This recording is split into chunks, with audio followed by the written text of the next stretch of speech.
For everyone that's joining us, thank you for joining us. We're just waiting for more people to be entering our screens. Just going to give it another minute or so before we start.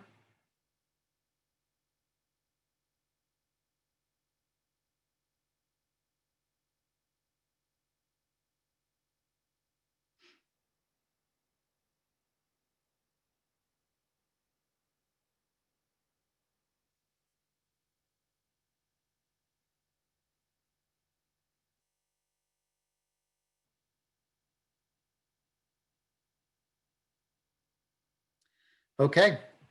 Well, hello again. Thank you for joining us today for our voice and audio webinar. My name is Nick Scatone. I am with the marketing agency Hot House and also serve on the board of AMA Atlanta.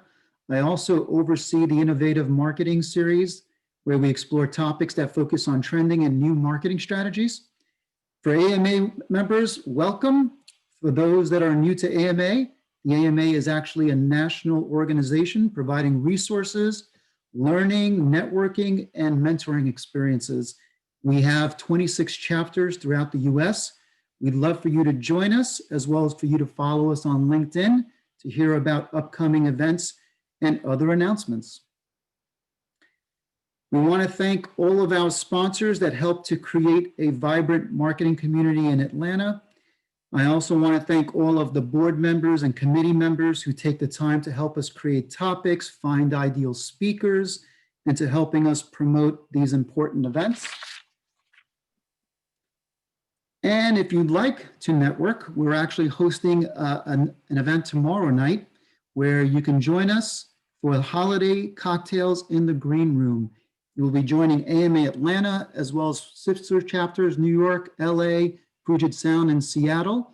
We're going to be hosting fun interactive games and networking.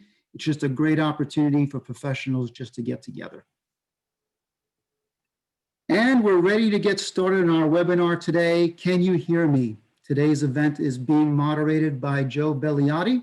He is the co-founder of the Music Division, an organization that amplifies and extends the reach of brand strategies through music. Prior to his current role, Joe served as the head of global music and group director of global entertainment marketing for Coca-Cola. I truly appreciate Joe moderating today's event. Questions should go into our Q&A section. We will address those at the end. And now, Joe, it's all yours. Cool. Thank you, Nick. Thank you, Jordan, the Hot House team, and the AMA for having us. Our panelists will start to come in and we'll introduce them. But before we do, I'm excited to dive into all things voice and sound on this panel, because as brand builders, we spend a lot of time, obviously, on the visual representation of our brands. But we don't necessarily spend as much time on the audio and sonic representation of our brands. And that's what we're going to do now, is look at how that comes to life. And it's important because people are giving a lot of attention to music streaming, podcasting, audiobooks, audio learning, voice devices, voice search. I read the other day that half of all searches on Google this year will be voice searches. So the question is, if consumers recognize your brand when they see it, are they going to recognize your brand when they hear it? So to help us walk through this are three panelists, and it's going to be amazing. We have Ashley Tarica from Pandora, Andre Macklin from Google, and Susan Bennett, who's an amazing voice talent and the original voice of Siri. I'm going to open it up to each one to introduce themselves, then we're going to dive into some questions. Ashley, you want to go first? Yeah, thank you, Joe. Hey guys, I'm Ashley Tarica. I have been at Pandora now for almost 8 years. And I actually started out in the inaugural client services team and moved into sales, which I've been doing for the last 6 years. So I work with client directs, agency partners all over the Southeast, specifically, mostly in Atlanta and Birmingham. And most recently, SiriusXM actually acquired Pandora, and we have been able to take advantage of some amazing new integrations and ad tech capabilities. So it's been an exciting ride. Very cool, and we're going to dive into all of that in this panel. Andre from Google, can you give us a little background on yourself and your role? Sure. Good afternoon, everybody. My name is Andre Macklin, and I am a brand evangelist here at Google. So that means we get to work with our partners across the globe, helping them really tap into sort of all of the technology, all of the solutions we have across our enterprise to help them prepare for the future and really take advantage of digital to drive their business forward. So we work a lot, obviously, in the audio and the voice space. So I'm glad to be here today and share some ideas. Very cool. And Susan, you're going to be our voice of the creatives. You are a voice talent in the original Voice of Siri. Tell us what that means, voice talent. Tell us about yourself and your background. How do you even get into becoming a voice talent? Well, my name is Susan Bennett, and I have been involved in voice and music my whole life, basically. I got into the voiceover field by accident because I had been a jingle singer. And one day we had recorded a jingle for a particular product, and the voice actor had not shown up to read the spot. So the owner said, "Susan, you don't have an accent, come and read this spot." And that was the beginning of my voiceover career. So I've been very fortunate throughout my life, and I've been very fortunate to make a living doing what I love, which is using my voice. Very cool. So let's start it out. Ashley, why should brands be thinking about voice and sound now? Well, I think that, if you haven't been, you've been living under a rock, basically, then you're not aware of just the massive boom that connected devices have taken on in the last several years. I know on Pandora specifically, connected devices actually make up our second largest consumption platform right after mobile. So this is really an area not to be ignored. Audio is clearly, it's the beauty of it is that it's with you wherever you are. So it is completely pervasive. No matter what you're doing, you can hear audio. You don't have to use your eyes. You don't have to touch anything. It will just be able to reach you no matter where you are. So this is clearly native to the Pandora platform. We have been specializing in music discovery for like almost 20 years now. And so, not only is audio in and of itself just native to our platform, but we've really been able to kind of capitalize on this movement into connected devices and also voice assistants and voice activation, that we've seen across the board from, your smart TVs to, of course, the Google Assistants, all of that. So now is the time. If you're not coming up with an audio strategy now, then, you're a little behind. Yeah. And Andre, it's arguable to say that the COVID shutdown accelerated some forms of tech, live streaming, touchless experience. Would you say audio, voice, the sound of brands and the way people interact with them is one of those? For sure. Even though the lockdown forced a lot of people to stay home, we still seen a pretty significant increase in consumers relying on their voice. And so what we've been really studying, not even just this year because of COVID, but over the last 3 years, why consumers have been shifting their behavior. And so one of the really key indicators we use to really keep our fingers on what's happening and what consumers are expecting is not just what they're searching for on Google, but importantly, how they're searching. So in the last 3 years, we used to see a pretty significant increase in the amount of search strings that included "near me" on the end. So for instance, Jamaican restaurant near me. But over the last couple of years, we've seen the "near me" portion not grow as quickly as it was before. So we just started seeing people type in Jamaican restaurant. And the insight we picked up from that is that consumers' expectation now is, wait a minute, you should probably know where I am, right? My phone is GPS enabled. Instead of me telling you I want it near me, you should assume that that's what I'm looking for and use what you know about me to be helpful. So that's been pretty important to us. For global search as a whole, Google gets billions of searches every single day across the globe. Last 3 years, though, we have seen more than 50% of those searches happening on a mobile device. So the insight we pick up is that consumers expect to be able to use their device when they're away from home to make their navigation of the real world a little more seamless. So that's a key insight that we use to think about how we prepare for consumers' expectation. And then Joe, you hit it. The last piece is, as we look at search activity, it's no secret that we continue to see significant growth in consumers hitting that microphone instead of typing in the search string. And so again, it tells us that consumers are actually interested in just removing friction. If I have something in my hands, if I'm busy, if I'm looking in the mirror, I don't have the space to want to type. I want to be able to use my voice to get to what I need. So we've been using those signals to determine and help not just us, but our partners think about how they need to prepare for what has ultimately been driven by consumers' behavior. Very cool. And Susan, when you first stepped into the booth and recorded the original voice of Siri, now, obviously it's just ingrained in pop culture. I mean, it's one of the most familiar voices in the world. When you first stepped into that booth, were you looking at this and were you thinking, is this a fad? Is this something that is going to be as important and prolific as it is? Like, what was the sort of mindset back when that first started?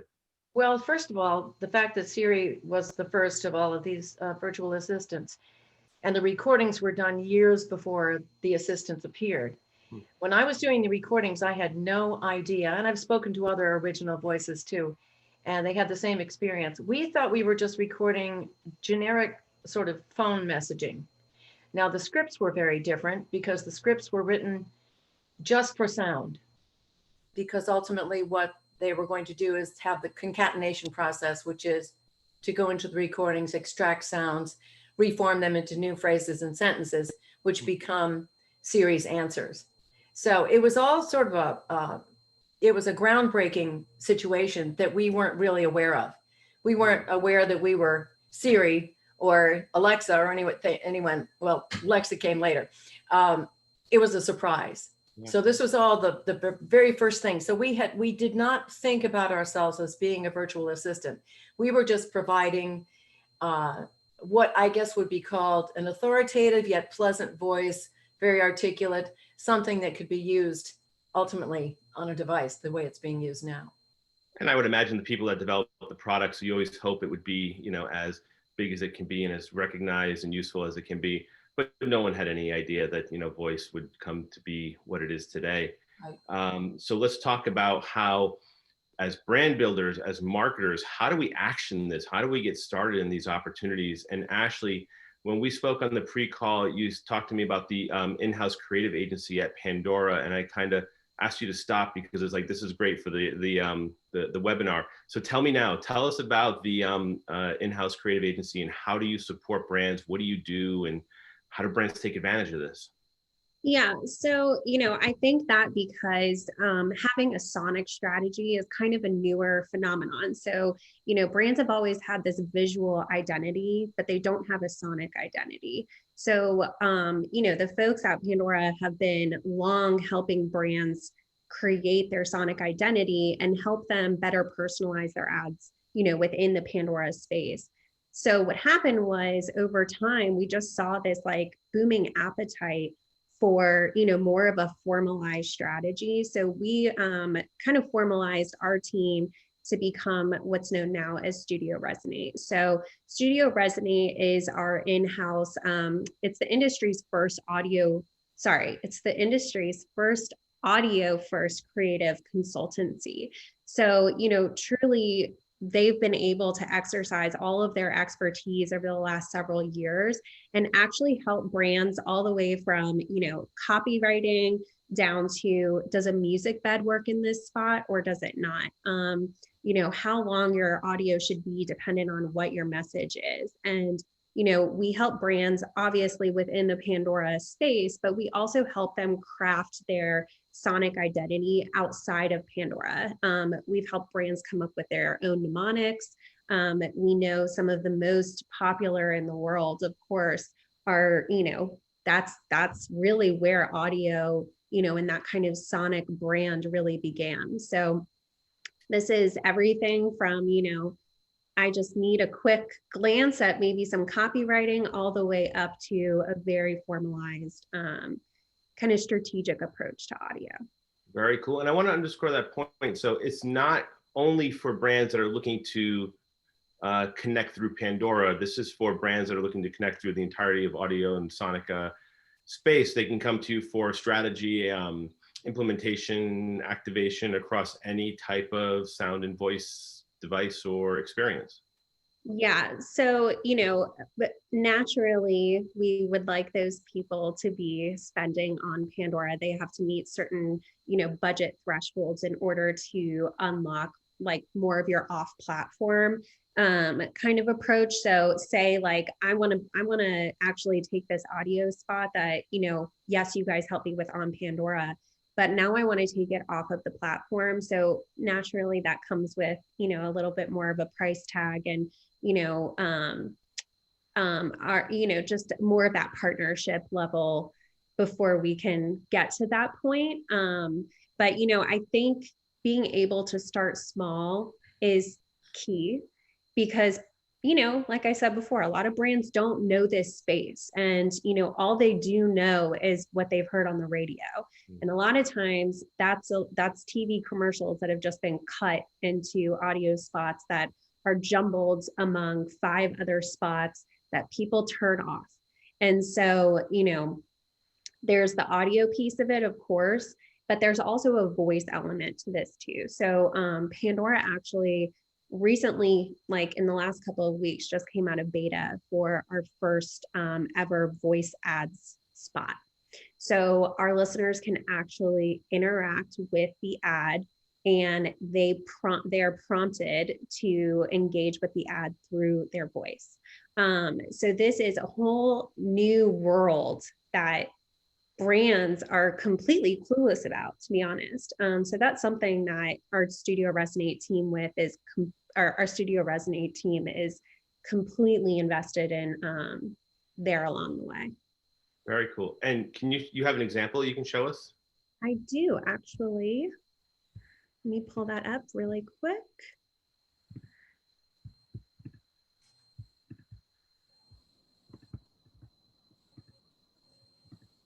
Darling, would you like some Cool Ranch chips? Honey. You know what? I don't think I pressed that sacred button to optimize. Oh, okay, I did. Nacho cheese. Darling, would you like some Cool Ranch chips? Honey, I'd love some nacho cheese. Those tortilla triangles in the red and blue bags add just the right crunch to my lunch. Nope. It's 2019 and the ads need to get with the times. This is a new kind of ad, one you can talk to. So say yes at the tone if you want us to keep it real. Yes. Long story short, our chips taste pretty good. Want to go classic with nacho cheese? Add a twist with Cool Ranch flavor for a little kick with flaming hot nacho. Oh, what? We didn't say the brand name? That's because I bet you already know it. Get some at a corner store near you. It's a trademark of Frito-Lay North America Incorporated. So, yeah. Oops. So what's awesome about this is that, coming from the production standpoint, naturally, the Studio Resonate team is there every step of the way, trying to help our brands, get to the best place with listeners to get them to actually opt in. And so what we have discovered is that listeners really want to make this a seamless process. So we've started with just yes or no commands. So we're not asking a listener to give us their life story, like I know Siri has engaged in several times in true communication. But, these are yes or no commands. And if the listener does say yes, then they are continued on with the rest of the audio spot. And we're seeing that those hear through rates is what we're calling them, or sorry, say through rates is what we're calling them, are up to 10 times higher than a classic click through rate. So these are people who have first and foremost opted into, a voice assistant within the Pandora app, but we're seeing that number grow and grow and grow. And really that number, that 10 times higher say through rate really helps brands enable, or bolster all kinds of brand metrics all the way from the top of the funnel down to the funnel once we get that true buy-in from the listener. Very, very cool.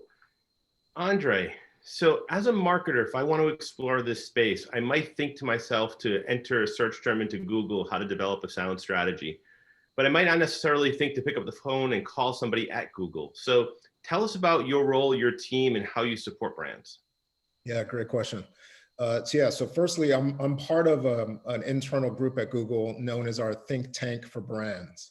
So that means we literally get to partner with brands across the globe that come to us, and sure, sometimes they're focused on, short-term in the year goals, such as, oh, I want to increase awareness or consideration or sales of a product. But more often than not, we're talking about how do we make sure this brand is prepared for the business outcomes they're looking for 2, 3, 4, 5 years from now. And are they really using all of what digital can bring to the table to really move their business forward in a completely different way? So when it comes to brands that work with us and they say, listen, we think that this audio thing and this video thing or this voice enabled technology must be really important because you and Amazon and Apple and Samsung are really doubling down in voice. So can you help us figure out what our strategy should be? Two of the most important questions that we ask our brands before we sort of roll up our sleeves in this area is the first thing we want to understand is how important is the customer experience, that journey, to the DNA of your brand? Is it in your mission statement? Is your business model built around understanding and delivering to consumers? So that's the first thing we ask. And then we get to work. We literally partner with them. We become shoppers ourselves and we shop their products or we visit their store. We use their app. We try to understand what the consumer experience is like currently. And then we start to identify together where those points of friction are. And then we start to think through, all right, how can audio or voice or whatever the technology is start to remove some of that friction since the consumer journey is so vital to you? Very cool. The next big question we ask, which is usually when we have more senior folks in the room, is we really say, listen, if delivering against this new modern consumer is vital, is your organization standing in its own way? So when we look at the structure of the marketing team for a lot of brands we work with, especially in the retail space, retail has been such an important industry we've been focusing on because of COVID. Some of our more traditional retailers, not all, but some of them, when we look at the marketing organization, underneath the CMO, we oftentimes see sort of a traditional or existing marketing team whose job it is to drive people in stores. Then there's a digital marketing team or an e-commerce marketing team, and their job is to drive people to transact on a website or on their app or in social media, whatever it is. So oftentimes we see that because the KPIs may not be aligned, the incentives may not be aligned, obviously sometimes the strategies don't seem all that aligned. So we can always tell when we look at creative, sometimes we start to make some guesses as to which department is sort of funding that effort based on what it's asking consumers to do. So if it's all about driving people in store and there's no mention of a website, no mention of any mobile activity, then we oftentimes know who's funding that. The problem with that, however, is the modern consumer doesn't compartmentalize themselves that way. So they don't say, okay, today's Wednesday, I'm going to be an e-commerce shopper, but then on Thursday, I'll be a brick and mortar shopper. Like the consumer doesn't operate that way. So we see that the brands that are setting themselves up for the future seem to understand that, wait a minute, maybe we need one cohesive marketing team that is set up around the consumer's journey themselves, not the platform that they choose to use in that moment. So that's sort of the pre-work we do before we start working on what the technical solution could be.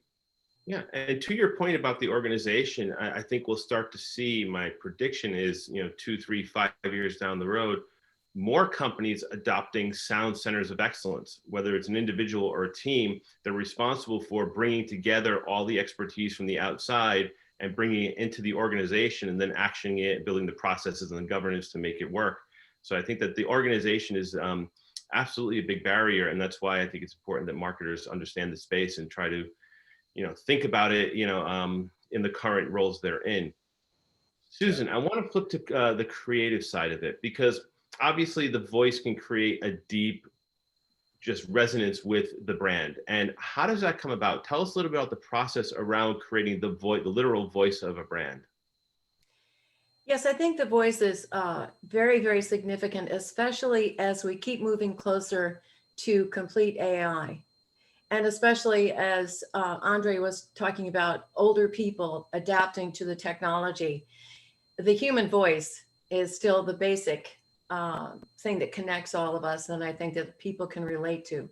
One of the very first machines that I voiced was when they were trying to introduce ATMs in the late 70s, and no one wanted to use them because they didn't trust their money going into some machine. So the way they solved that was they put a nice little face on the machine and called her Tilly the all-time teller. I sang the jingle. Suddenly it was personalized and people thought, oh, well, that's cute. And they, the result was that First National Bank of Atlanta became the first successful ATM in the country. So I think the voice is very, very important. And you can there's a lot of emotion and just different feelings and thoughts that come through from just the nuance of the voice. And you can hear that. I mean, you can think of the success of commercials like Allstate with Dennis Haysbert and that fabulous, soft, big, warm voice. Same thing for Morgan Freeman, why he's so popular. He's got that authoritative sound, but it's still pleasant. He's telling you what to do, but you're happy to do it. And then you've got things like the Aflac duck. Now, is that genius or what? They're saying the name and they're going, Aflac, at the same time. So it's something that people will remember. So in commercial work, oftentimes a catchphrase is very important, or just a significant little sound, or just the company name. With Aflac, you associate that if you find the perfect voice, and you have to find the voice that's going to be appropriate for what you're trying to accomplish. You're not going to have a voice like this if you're talking about very serious medical information, and you're not going to have a voice like this if you're trying to do something that's light and fluffy. So a lot of it just makes sense. It's just, you can just tell. Yeah. So you mentioned a point, and you mentioned the word remember, and that's where this voice, sound, music, audio, just we recall and retain that information so much more effectively as people than we do any other format, right? Which is sort of to wonder why marketers don't use it more, right? Because it is scientifically proven to be more, engaging, but also to have more resonance and be more retentive around messages. So how do we start to build that case? Ashley, I'd like to, before we jump into Q&A, because we're running close to time, I'd love for you to talk a little bit though about how brands can measure this space. How do we start building the case to say not just that audio is important, here are the statistics and the consumer behavior and the resonance and all that other stuff, but here's a way you can actually start to measure and quantify some of the things you're doing in the voice and audio space? Yeah, that's a great question. I think that measurement is ultimately like the key here. And I think that's really what sets apart, Pandora specifically from traditional radio, if you will, because we like to call it, radio with accountability. So we can actually, measure all of your, what you would call kind of traditional brands metrics and, campaign goals and things like that. But outside of that, we have a lot of other tools at our disposal. Like, for example, we work with a company called Veritonic. And what Veritonic does is they're actually able to test creative before a campaign actually launches. So we can A/B test a certain audio spot against certain demographics in certain parts of the country and say that, this audio spot actually performed better than X, again, for a specific grouping of people. And so that really informs our advertisers for what is going to work best once they actually put their dollars behind it. I think that, of course, people are in cost saving mode now, so they want as many insights as possible without really breaking the bank. And so that's something that we've really been able to rely heavily on when it comes to testing out, the effectiveness. And then, of course, on the back end too, we're able to apply all kinds of different, third-party measurement, whether it's going to be, everything from just brand recall at the top of the funnel, all the way down to, did somebody actually walk into the store and take my product off of this shelf because of this audio spot that I heard? What's interesting is that as much as I love audio and I could talk about it all day long, is that, we've done so much research on our own campaigns over the last several years. And what we found is that whenever you take an audio campaign and you include either a display line or a video line that runs alongside your audio placements, that all of those brand metrics from top of the funnel down to the bottom actually go up dramatically. And if you think about it, it's kind of like, sight, sound, and motion all working at the same time together. So audio in and of itself, absolutely is following the trajectory of, where consumerism is going. At the same time, though, that doesn't mean that we should just forget all about, our tried and true visual components and sound components, with display and video. So just wanted to throw that in there because, people of course think about Pandora as an audio platform, but there are so many other ways that we can kind of amplify messaging through video and display too, that actually help brands in the long run. So yeah, it's a great point. It's not an either or, it's a both. So we have some questions coming in and they'll continue to come in, but the first one, Andre, it's around the status of Google's real-time voice translation. Is there an API or service that platform marketplaces can use to drive their international business?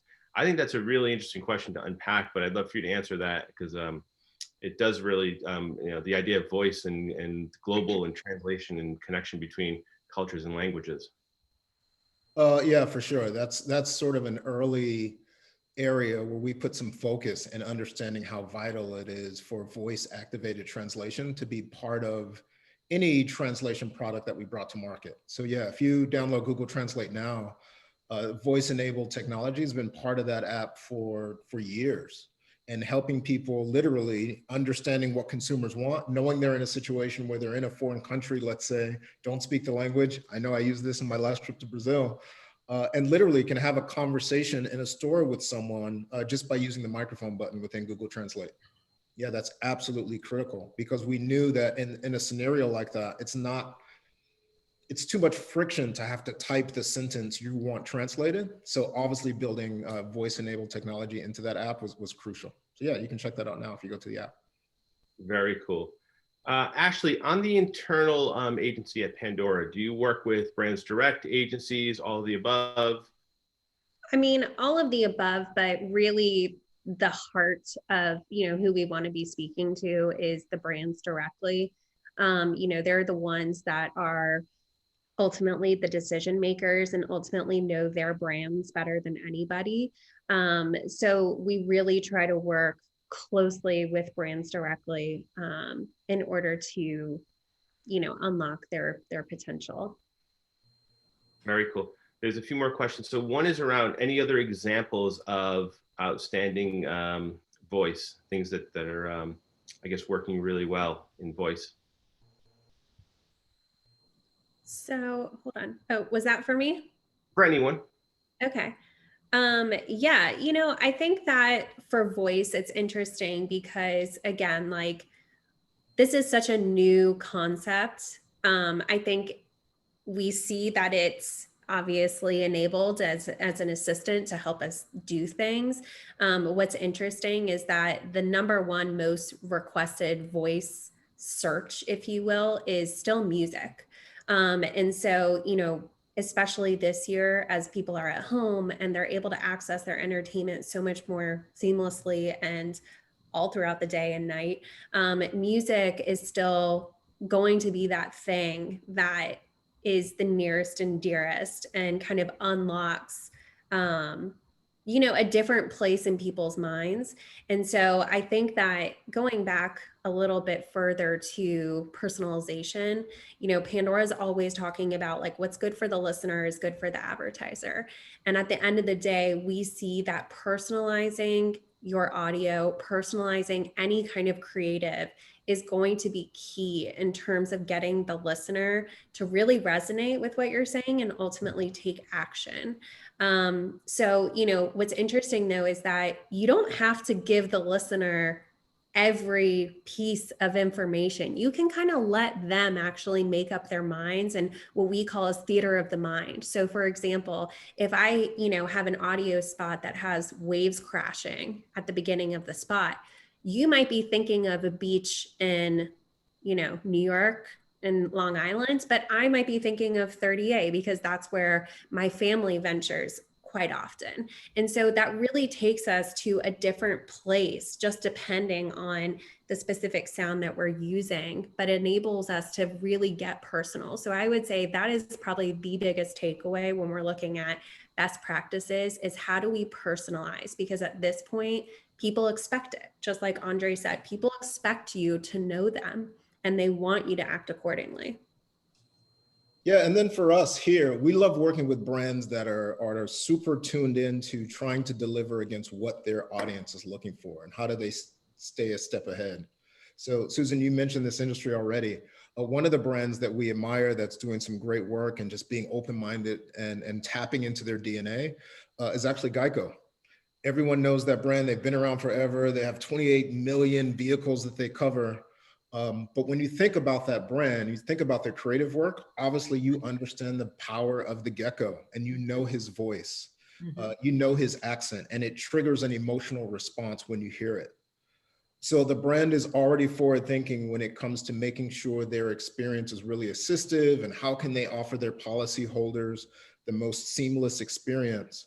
And so they came to us and said, well, is there a way for us to really double down with our existing policyholders? How can we be assistive whenever they need us? If they're at home or if they're on the road and they have an accident, or if they need to talk to someone right away, what if their hands are full and they just need to get help right away? So we work with them. Let's see if I can get this to work. We work with them and their developers, and they actually created a branded integration within Google Assistant. So let's see if I can get this to work. Okay, Google, let me speak to Geico. Welcome to Geico. You can request roadside assistance, check claim status, or check your balance.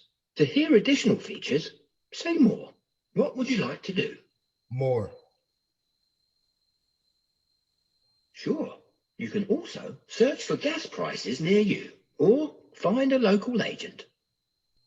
Cancel. All right then. Thanks for being a Geico customer. Cheers. See ya. So as you can tell, that's completely designed not for them to find new policyholders, but just to trying to remove friction for the policyholders they have. And how do they make it easy and again, remove that friction for the policyholders that find themselves in a tough situation and need to talk to the brand right away. But obviously it was a great idea for them to just use the sort of the sonic signals that they're already known for. So they didn't have to think through what the tone was. They had already found a way to just tap into their current DNA. Exactly. No, that's great. And I think one other example that comes to my mind is MasterCard, which is doing a great job in not just creating sonic identities for the brand, but what they're doing is they're leveraging this across sort of their partner ecosystem. Because if you think about the challenges of a MasterCard, if you walk into Target and you buy something with your iPhone and you're using your MasterCard on a Verifone machine, who gets credit for that, right? What sound does that make? What does the consumer response get back as a response? And MasterCard is being very proactive in looking at that as opportunity. So I think as we look to your point, Andre, about frictionless, touchless, just ways to create connections with consumers that don't always require a keyboard. I mean, that is the future trend, if anything, that people should take away from this conversation, is that is where the audience is going, the consumer behavior is going, and I'm sure Google has the data to back that up. That's right. That's right. Yeah. I also just have to laugh because Andre, my Google Assistant, started talking to me. Of course. Prompting yours, so I had to put myself on mute and hearing the echo. Siri's always listening too. Oh, I know. Yeah, exactly. Cool. Well, listen, thank you for this conversation. Appreciate you all spending the time here. I want to take a minute to thank again the Hot House team and the AMA, and also pass it over to Jordan from Hot House, who's going to close us out. But thank you again. I'm sure there's a way to get in touch with everyone via the AMA if there's any other questions from anyone watching. And thank you for giving us your time. Thanks, Joe. And I just want to say thank you to everyone, to Ashley and Andre and Susan, and you, Joe, and the AMA just for helping us get this event off the ground and bringing it to you virtually. So thank you all so much for that. Everyone attending, just be on your lookout for an email survey that will come through. So we'll ask you some questions about the event, about the panel, and then any follow-up you have either for us, the AMA, or the panelists, you can drop them in that email. So thank you all so much.